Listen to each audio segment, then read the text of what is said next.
Hello, everybody. Good evening. Hope your day is going well.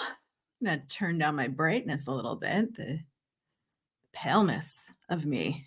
Whew, coming right through there.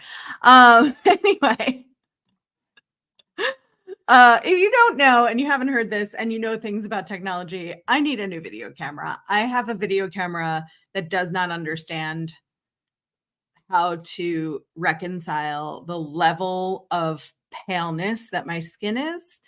And especially since I've colored my hair darker, every time I turn on the camera, it's like, whoa, what is this? How do we make this work? So if you know of a good camera, and I have like a couple $100 Logitech that did like so for me before I dyed my hair, but still like never really caught how to contrast me. If you know of a good camera, I'm looking. Anyway, welcome in. Hope you're having a good night. And I am on my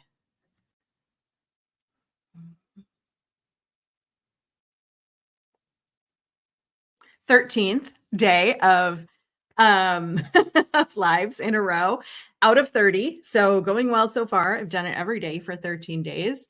The joy of setting a goal with the pain avoidance of the consequence of having to post an objectively bad photo posed to be decided by Katie McManus on my behalf if I miss a day is combining well together and is making me pretty happy. So here we are on day 13. I am going to come back to the topic of finding, interviewing, and selecting a coach.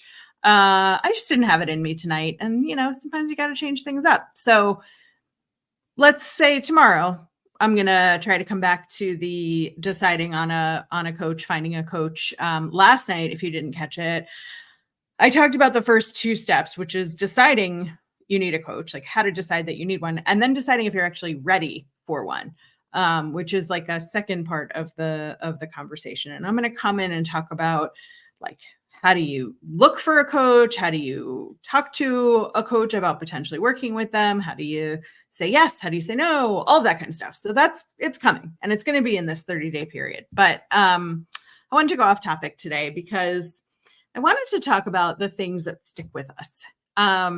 And the topic of the title of tonight's live is my first grade in college was a D, which is a true story. And it was because I didn't know the rules.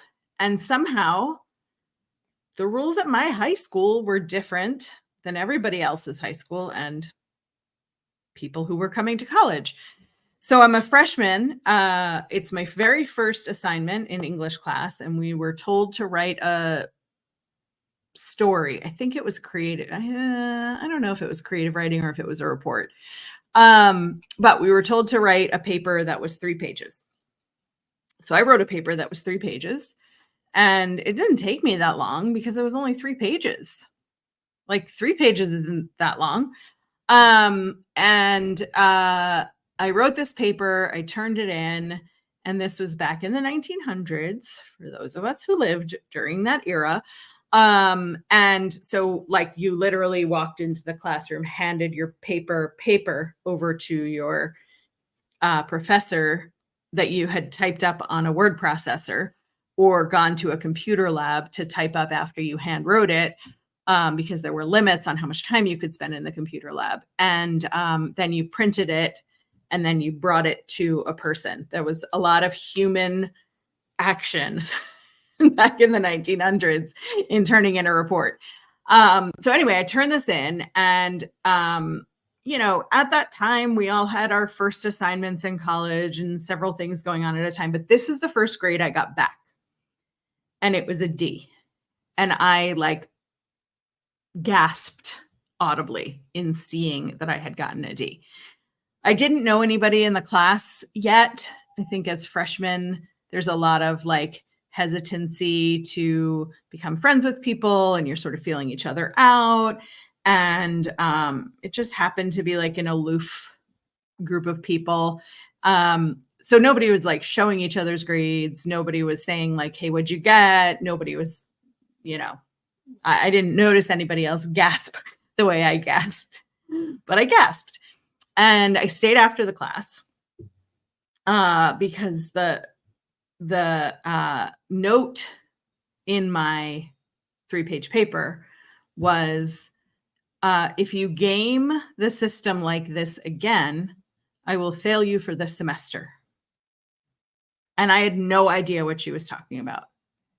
So I waited till the class was over and everybody walked out.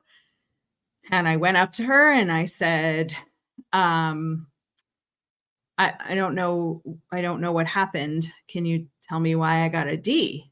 And she was an English teacher and she liked semantics. And she said, I can tell you why you earned a D, in a very snooty voice.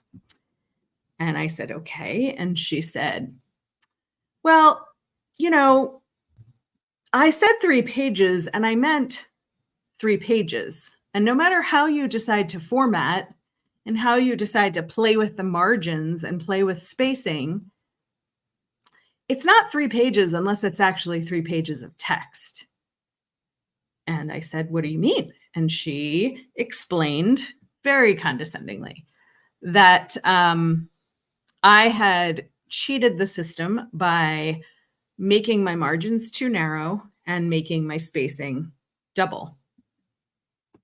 That's what we were supposed to do in high school. In my high school, anyway, we were double spaced and 1.5-inch margins so that teachers could put notes wherever they wanted to put notes. And my whole high school was like that. And I only remember this because I remember this story of being what felt like humiliated. But I remember this story so distinctly because it set the tone for me to ask questions. And I said to her, like, this is how we did it in high school. And this is my first college paper. How am I supposed to space? And she said 1-inch margins and single space. Now, I learned later that this was her preference. And there were other professors who wanted 1.5 space or double space or single space, but leave room in the margins. Everybody wants something different. And, a little bit shame on her because we were all college freshmen. Like, this couldn't have been her first time teaching college freshmen. I probably wasn't the only one who got a bad grade because I used the margins and spacing from what I learned in high school. But it was a good lesson and warning for me. I couldn't decide whether to say lesson or warning, but it was both. It was a good lesson for me because it taught me that I need to ask clarifying questions. And we get shy about that because we feel stupid for asking questions. I did ask her if I could rewrite the paper. She said no. She me I had the rest of the semester to make up for it. And I did. And I got an A in the class because I'm a high achiever. And you should know that. I want you to know that. I want you to know that I did not walk away from that semester with a D because I can't leave you with that impression because I'm a high achiever. But she did not let me make it up. She did not let me make a correction. She told me this was what it was, and it was time for me to learn some lessons. She was a mean lady. Anyway, I did learn the lesson. My next paper was the right length and the right spacing and all the right things, and I ended up with, everything being okay. But it did teach me that not everybody has the same norms. And not everybody talks about stuff. So here I am in this class of other freshmen. I'm sure I wasn't the only one who got a bad grade for this like arbitrary reason. I'm sure I wasn't the only one who, asked to rewrite or asked to add on and got a no at some point during the semester, whether it was that paper or another. But nobody talked about it because it was embarrassing. There was shame in that. And I thought of this week. I was having a conversation with a client and she was talking about being embarrassed to ask something at work. It doesn't matter what it was, but she was embarrassed about feeling like she had to ask about something she felt like she should know. And the truth is, we don't know unless somebody demonstrates it for us we ask, or we already know the norms within the companies and organizations we work for. And I see this so much that with my clients and with people who I meet who are people pleasers and workaholics and perfectionists, is that we want so badly to get it right. And also, we don't want to embarrass ourselves by admitting we don't know. So we do a lot of guessing and a lot of extra work to get to some end result that gets us to some approval level. And my lesson in all of this, even when I was a workaholic, was to keep people in the loop, to tell them what I was doing, to bring in group collaboration, to make sure that I wasn't secretly doing a whole bunch of work that I then was delivering and it was not what we were looking for, or not the norm, or didn't suit the organization or the company.